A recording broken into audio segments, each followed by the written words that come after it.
হযরত আলী রাদিয়াল্লাহু আনহু তার সময়কার একটা ঘটনা, যখন তিনি খলিফা ছিলেন, একজন ইহুদি তার বিরুদ্ধে আদালতে মামলা করেন।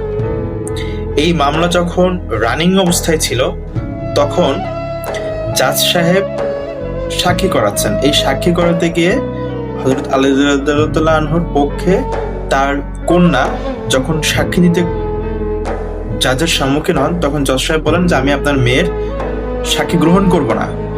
কেন? কারণ আপনার মেয়ে আপনার পক্ষেই তিনি সাক্ষ্য প্রদান করবেন। খুব স্বাভাবিকভাবেই, যেটা আসলে সমাজে ঘটে থাকে। চিন্তা করে দেখুন, আলী রাদিয়াল্লাহু আনহুর পজিশন তখন কি ছিল? তিনি রানিং খলিফা, তার পজিশন সর্বোচ্চ পর্যায়ে ছিল।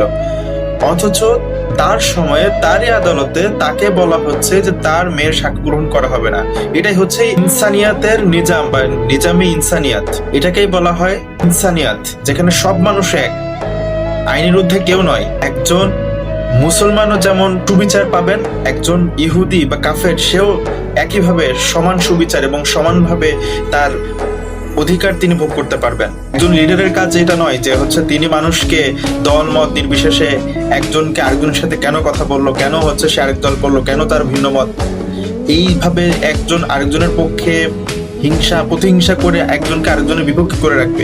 এটা কখনো লিডারের কাজ হতে পারে না। আমাদের আশপাশে তাকে দেখুন, এরকম বহুত মানুষ আছে যারা আপনাকে এটা বলবে যে আপনি ওর সাথে কথা বলেন কেন, তার সাথে মেশেন কেন, এরকম কেন। এগুলো একটা মানুষের পরিচয় হতে পারে না। একজন মুসলমানের কাজ সবসময় একে অন্যকে কিভাবে একসঙ্গে রাখা যায়, কিভাবে একজন মানুষ আরেকজন মানুষের বিপদে আপদে সুখে দুঃখে তার প্রত্যেকটা ভালো কাজ খারাপ কাজে তাদের সঙ্গে তারা সাথী হতে পারে। সুতরাং আসুন আমরা সবাই মিলে নিজামে ইলাহির যে সব থেকে বড় যে রুলস বা প্রিন্সিপাল, ইনসানিয়াতের রাজত্ব, সেটাকে প্রতিষ্ঠা করি। ধন্যবাদ।